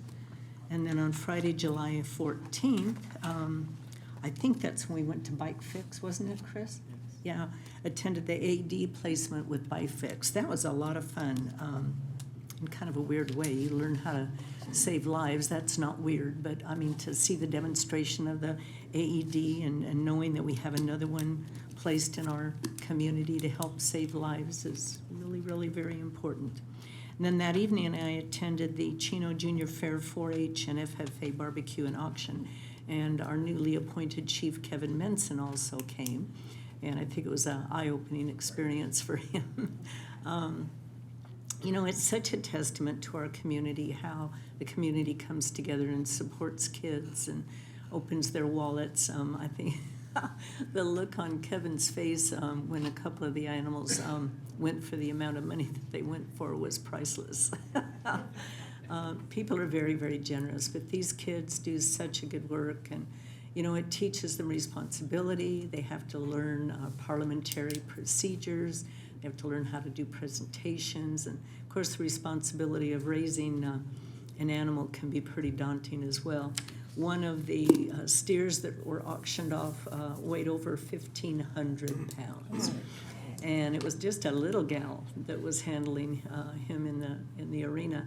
And it was interesting because these animals are pretty well behaved out in their element, but you put them on a stage with the crowd and the auctioneer, you know, doing his little thing in this little itty bitty pen, and the animal becomes pretty intimidated. Well, this great big gigantic steer, I don't know, Kevin, if you noticed it or not, but he started to pin her up against the railing, and she was doing everything that she could to hold him back. Two of the gentlemen that were by the ring saw it, and one grabbed the halter and the other one came in and muscled him over. But these kids do such a great job. Many of them go on to college, use their proceeds for college, and some of them use it, of course, for another animal the next year if they're still in high school. So it was pretty crowded. The meat was absolutely delicious. Their barbecue is always very tasty. So I'm hoping that Kevin chooses to come back every year and maybe get some of their officers to participate as well, because it surely is a good event. That's all I have this evening. Mayor Pro Tem Comstock. Thank you, Mayor. I'm sure the barbecue is excellent. It always breaks my heart to think that those kids raise those animals and then they're auctioning them. So, but that's part of understanding how our food gets from farm to table. That's true.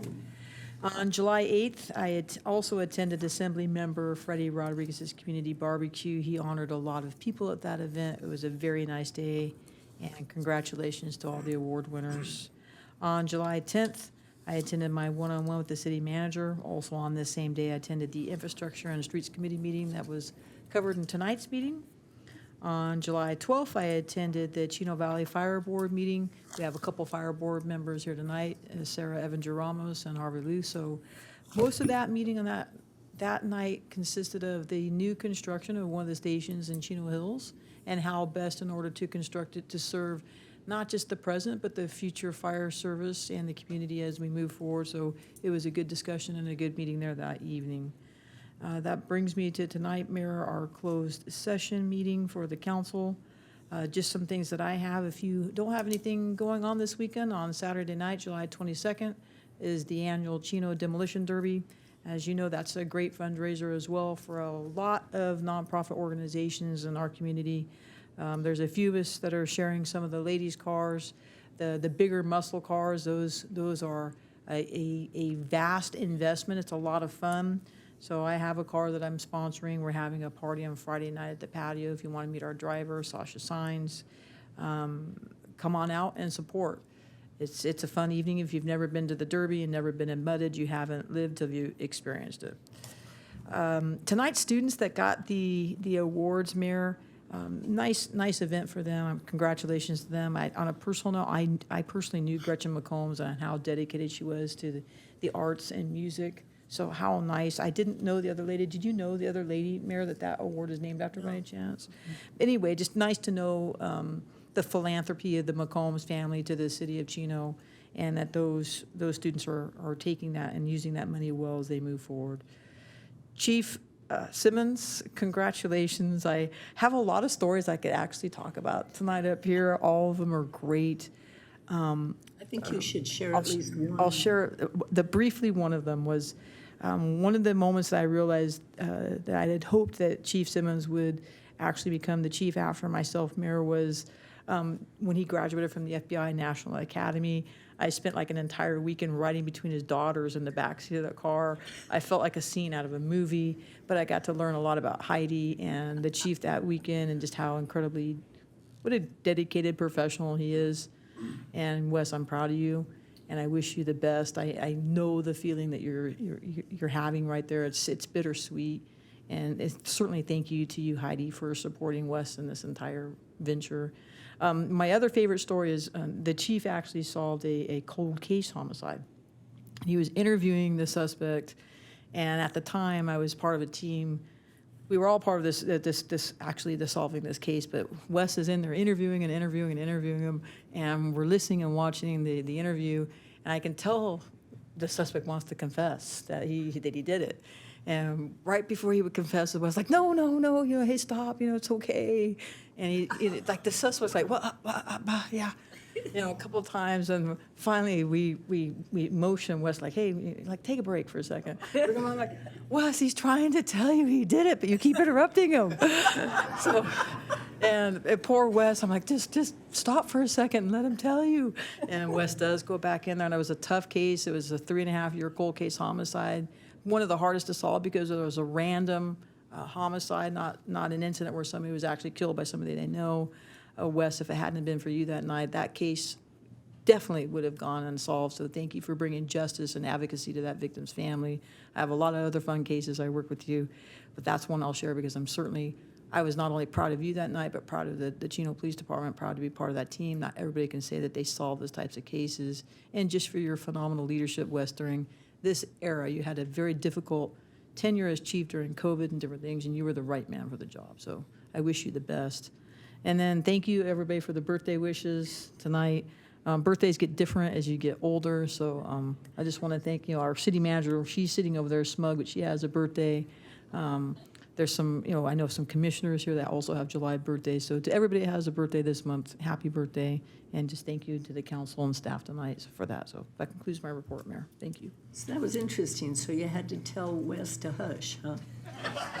Yes, it was one of those things where you kind of get wrapped up in the moment. These interviews sometimes can be lengthy and difficult, and Wes just did a good job in that interview. But the gentleman did want to tell Wes what had happened. For whatever reason, Wes was just missing that clue. But he finally solved it. So great job, Wes, to you and the team. It's quite a moment for us. So. Okay, so now, Heidi, moving forward, when there comes a point in time, just go like that. Just that's enough. So just say, remember the interview. Yeah, remember this the is you. This is what I want to see. Yeah.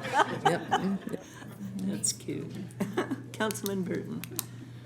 Thank you, Mayor. I don't have much of a report this evening. I was able to sneak away on vacation with my family for a little bit over a week. It was really nice. The entire family got together, and my daughter came in from Arizona, and we just were all able to spend some great quality family time together. And it was really, really nice to have the family. On the 17th, I had my weekly meeting with the city manager, and after that, I attended the Seniors at the Square and had an opportunity to see AJ's Entertainment, I believe is what was going on. Sylvia, is that right?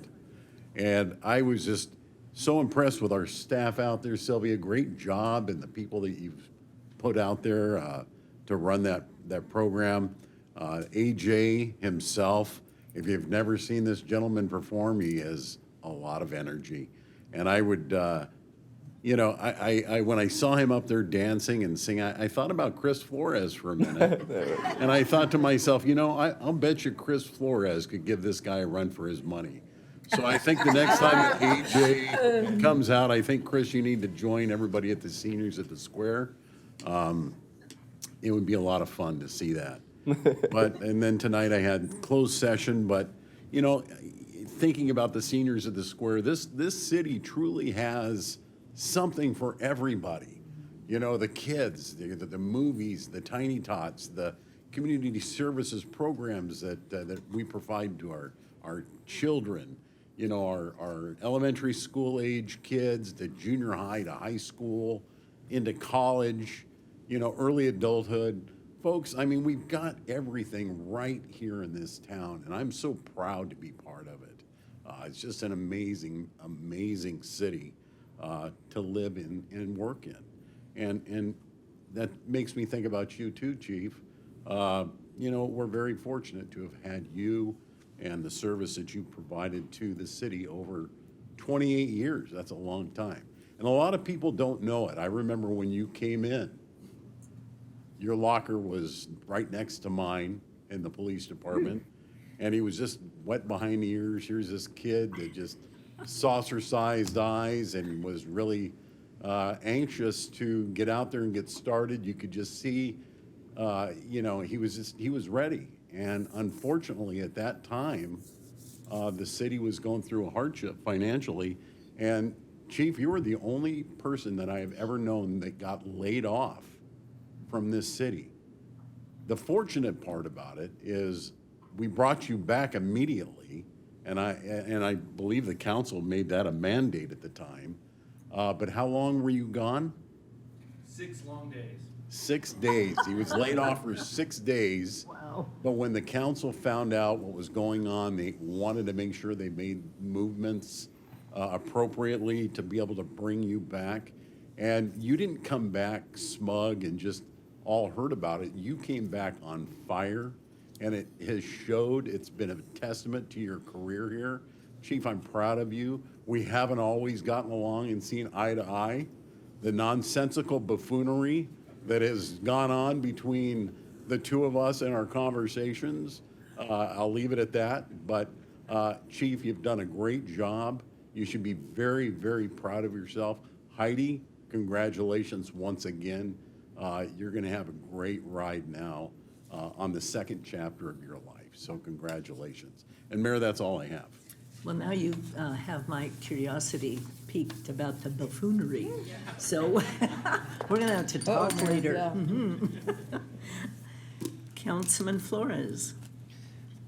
Thank you, Mayor. On the 7th, I attended the Chino Valley Chamber Leadership Collaborative. We visited Scott's Dairy Bros that day, and just a quick fun fact, I've always thought, most of their product they make is just milk, right, that we drink, but in fact, that's not a lot of what they make. Most of the yogurt you find at your local grocery stores or, your yogurt lands and things like that, that's a big part of their product, so that was pretty interesting. On the 8th, I attended Assemblymember Rodriguez's summer barbecue, and again, as was mentioned earlier, just congratulations to Renee from the chamber. On the 12th, I attended the mayor's prayer breakfast. On the 13th, I attended the presentation with with the AED to Bike Fix. Chief, thank you for the just the cooperation between the Fire Foundation and to our board members as well. It was a pretty great turnout, and I learned a couple of things that day that actually helped me when caretaking for Father Mike. So again, thank you guys. On the 14th, I attended Veronica's Insurance Ribbon Cutting, new business in town. They're over by the Wingstop on Central Avenue and Walnut, and great turnout. On the 17th, I met with a couple residents in town who reached out. On the 18th, today, I met with Sylvia and her staff and some local organizations for a possible Chino special partnership event coming hopefully soon within the next year. Mayor Pro Tem Comstock, happy birthday, and Chief, congrats. We don't have many stories to share like the other two, but congratulations. And Mark, good luck to your daughter this Saturday. And that concludes my. Okay, Mark Lucio. Okay, mine's, I didn't attend very many things. I was gone for a conference the week of the 10th. On the 6th, I attended the Infrastructure Streets Committee meeting, and I like the way that works because there's things that come to us, and we kind of make somewhat of an educated guess on what the feeling is for the council, and then we either forward the items to the council for the full council's vote, or we say, hey, staff, you really need to look at this. One of the things that came to us, that was the Meritage project, whether or not we should accept it, and then looking at the way the conditions of the streets, Mayor Pro Tem Comstock had to recuse herself for that and had to sit in as a community member on that. But based on the conditions of the streets, I knew that if it came to the council, we weren't going to accept it. So I think that helps us streamline some things here where we give the staff direction, don't bring it to the council, they're not going to accept something like this. And then they go back and they work with the developer, but at least the developer gets to see us and knows where we're coming from as far as a direction, whether or not this is acceptable or not. And I just think that gives our staff a little bit better leeway with them because they know that we're not going to buy off on what they were providing us. So I think that those smaller committees really seem to be working, and at least it gives us an opportunity to screen some of the things before they bring it to us, and then we completely just send it back. On the 10th through the 13th, I attended the NALEO conference over in New York, and it was a great conference, a lot of great speakers there. They had Javier Becerra, a bunch of high-ranking officials within the administration, or the Biden administration. But they also had a presidential forum. I wasn't able to attend the presidential forum. I flew back on Thursday and had it Thursday during the day, but they had Robert Kennedy Jr. there speaking. So they had a couple people that were vying for the Democratic Party that were going to speak, and it was, just to see those guys come out and attend these conferences and speak to the elected officials, because it's a nationwide conference. It was good to see. But one of the things I did talk to a person out there. Her name was Andrea Kular. She's from the No Kid Goes Hungry campaign, which they give out grants to public schools and school districts. So I connected her with Sonia Shaw so that they could. She's looking at hopefully meeting up with her and giving some grant money to the Chino Unified School District so that they could work and help feed some of our lower income population that we have here in our school districts. But they also said that they do some stuff for parks, but they don't necessarily give us food, but they will do some, if we have any type of appliances or anything like that requires, like if we're feeding kids during the summers and we need to redo our appliances and stuff, they would give us money for that. So I'll give you guys the number later so that maybe you guys can reach out to her. But she really seems to be interested in providing our community some resources. And to that, I think it would be great if, obviously, for the next conference, because there's a lot of people there that are, have grants and money that they want to provide different cities. If we could probably take a staff member up there so that they can also meet with these folks as well. I think the next one's going to be in Las Vegas, so it's significantly closer. But I'll let you guys know what the dates are. I think they've already put them out for next year, but at least to have somebody from at least our executive management team go up there and be able to meet with some of these folks, I think it would be beneficial for our city. Also, I met with the city manager yesterday on our weekly meeting, and to talk about the 21st, we're having a pre-party for our Derby car. It's going to be at the patio, and I just wanted to thank some of our sponsors and if you guys don't know, we're sponsoring our Derby car. It's Mayor Pro Tem Comstock, the Fragas, and myself, and we're doing it to raise money to feed 450 families for Thanksgiving. So what we did is we put this car together, and then we went to try to generate some money so that way we could do some fundraising. Some of our major sponsors I want to thank are Pro Towing, The Patio, Farmer Boys, Lewis Communities, Smash Factor and Lounge, Waste Management, the Chino Police Officers Association, the Chino Police Officers Management Association, Chino Valley Firefighters Association. The City of Chino's EMT team came together, gave us some money too. I appreciate that. The Inland Empire Escrow, A&A Truck and Trailer Supply, Domestic Diesel, and Century Pest Control. So I just wanted to thank them for sponsoring. I think we've got something pretty close to $7,000 that we've raised. So hopefully that goes a long way. I think we'll probably have enough to be able to feed everybody. So it was a success. We accomplished what we wanted to accomplish. So I appreciate everybody that helped out. I also have some birthdays I want to recognize. My daughter Samantha was born on the 14th. My daughter Sabrina's birthday is coming up on the 20th. My son Gavin is the 21st. And then it's my wedding anniversary on the 27th. So we definitely have a busy month in July. And I also want to congratulate Wes. Congratulations on your retirement.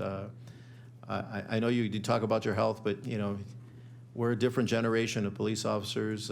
It's not like the old ones that used to die 5 years after retirement. If that was the case, they wouldn't be changing the pension. So because they know that we live longer, they changed the pension because they want to address that now. So I know you gave 28. I hope you get 30 back. So I know you're going up to Napa, Idaho. My sister retired up there. She's up there with her husband. They're both retired law enforcement as well, and they probably got 17 other friends up there. So if you need, if you want, I can give you their contact information so that way you can make a connection up there. But they really enjoy retirement. They really enjoy being up there. So I hope you guys the same thing. And for Karen, happy birthday as well. Thank you, Mark. And that's all I have. Thank you. Okay. City Manager Reich. Thank you, Mayor. I'd like to start by just reminding the public that the council will be dark on August 1st, which is, of course, National Night Out, and August 15th, and we'll be back in session on September 5th. Second, I'd like to really thank the council for the approval of the labor MOUs today for the 2-year contract. They're very generous, and I think that you're all aware that we have really struggled to recruit and retain staff, probably over the last few years since COVID, so I think this will really help us in that endeavor.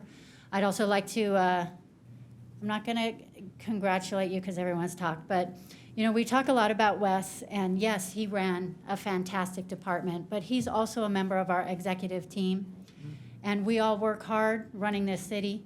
We want to make this the city the best it can be. Your counsel, your advice, everything has been greatly appreciated. We are going to miss you at that table. But, you know, I've been trying to talk him into stay for months now, and he just ignores me. And I'm really happy for you. Mostly your opportunity to spend time with your wife and your kids. It's not too late, I guess. I could probably still try and talk you out of it, but I'm not going to try and talk you out of it anymore. Congratulations. We are going to miss you. Thank you.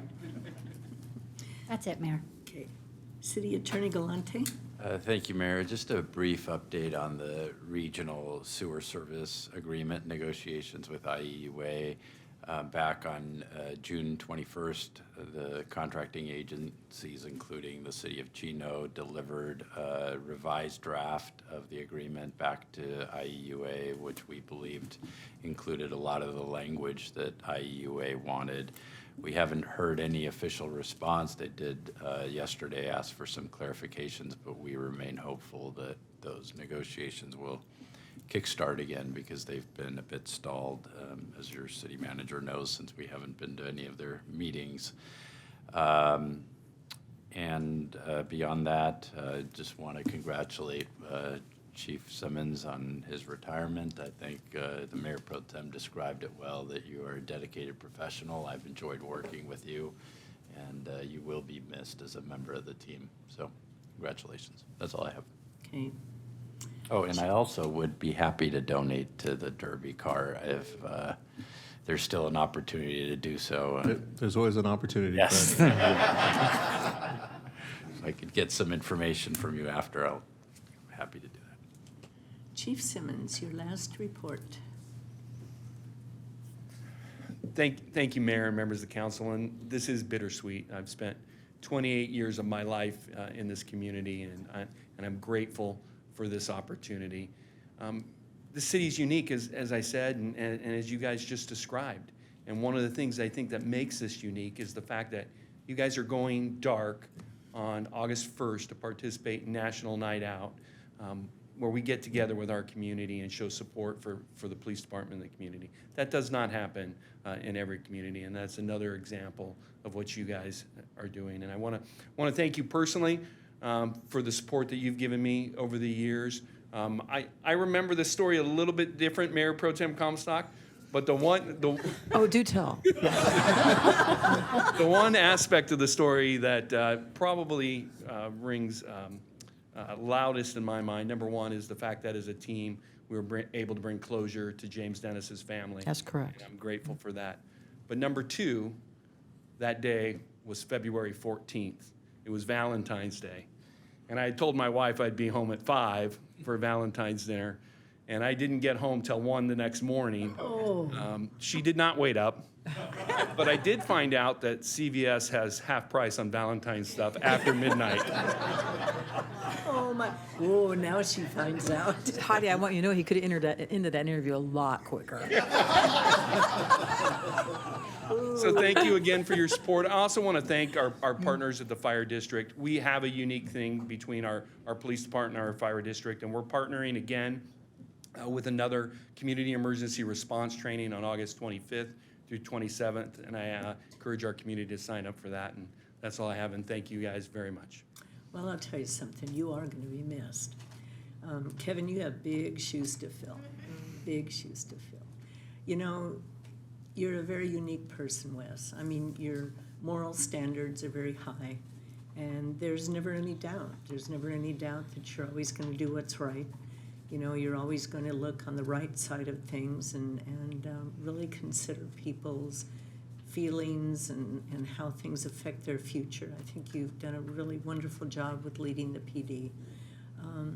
You're just a very unique guy, and we're really going to miss you, Thank you very much. very truly. But Heidi, I think, I hope that you guys get to do a lot together, a whole lot. I know your daughters live in different states now, so you're moving to Idaho, but they're in, Washington and? Georgia. And Georgia.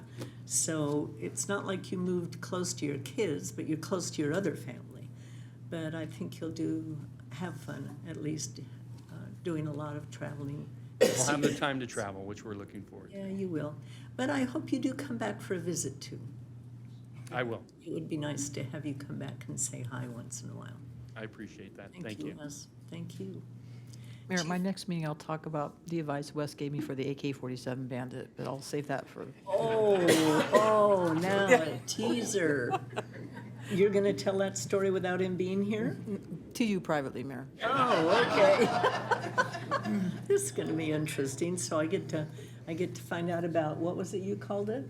The Shenanigans? Nonsensical buffoonery. A buffoonery. So I get to find out about buffoonery and the AK-47 Bandit. It's all in good taste, Mayor. Okay, Chief Williams. Good evening, Mayor, Council. A couple safety messages. As most of the community in the Southland has noticed, the heat is out in effect. So just want to give a couple safety things to consider for the community.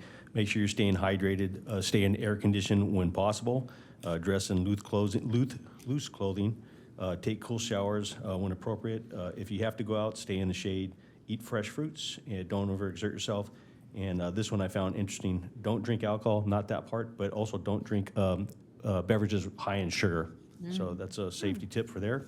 And then also with the heat, you're going to find many people surrounded around pools. One of the most tragic things I've ever been involved in is a drowning, and they do happen that quick. So community members, if you're going to be out and about around pools and you got young people there, please maintain the ABCs. The A is going to be the adult supervision. B is the barriers, so make sure there's self-closing gates, latching gates. I would encourage lifeguards, if you're having any kind of large events, hire somebody that's not part of the event, that doesn't have any emotional attachment to the event, to make sure they keep an eye on that water at all time. And then learn CPR, and be mindful that CPR is not just for adults. We had our CPR program, and I think I'm going to go back about 6 months. We had 2 young children that recognized it was, I don't know if it was their sibling, but a young child that was in the water floating. And these young boys were, I want to say, like 7 and 9 years old. And if it wasn't for their efforts to pull that young person out and save their life, that would have been a different story. Also, I would like to give really 2 recognitions, one to the Chamber of Commerce. Our Fire Foundation does a phenomenal job in getting out and meeting community businesses and putting AEDs and soliciting interest in AEDs. They're always looking for money. And so with Deputy Chief Alt being on the leadership collaborative with the Chamber and the Chamber's desire to help support us in that community effort, we are for the first time ever, they have through the support of the Chamber, been able to basically have money on the books that the foundation has never had, so that we have money. Now we're actively looking for people to give it to in the way of the AED program. So instead of regularly going out looking for money, for this first time, the Chamber has helped us with that. So thank you to the Chamber of Commerce. And then over to the Derby, this community is unique, as everybody said. I want to send a special shout out to the Professional Firefighters Association, the Chino Valley Fire District. We do have a car entered for the 2nd year. It's really refreshing as a guy who's getting to the other side. By the way, I think Wes is younger than me, but I still learn a ton from him. But as I get to the other side, it's really, really meaningful when I see the younger folks coming in and engaging in a high level of community interest. Folks that don't even necessarily live in our cities, but they work here for the Chino Valley Fire District, and they're coming back in from wherever, Temecula or whatever, to give their time to give back to this community that provides their living for them. So thank you to all those younger firefighters, and to the older ones who are setting the example for, in this case, putting a car in the Derby. So I'll be out there to watch them hopefully win. So that's all I have. Thank you. And Chief Simmons, thank you very much again for your mentorship and your leadership. You make a good point about the kids having a mentorship. I mean, it's important to bring them up in the culture of giving back and participating and being involved in the community where they work. It's very, very important. And I think That, along with our special residents, I think that's what makes this community so special, is that partnership and people being dedicated to the community. So with that, Chief Simmons, good luck with your retirement. We will miss you. With that, we are adjourned until our September 5th meeting that will be held in this council chambers with closed session starting no earlier than 4. We are adjourned.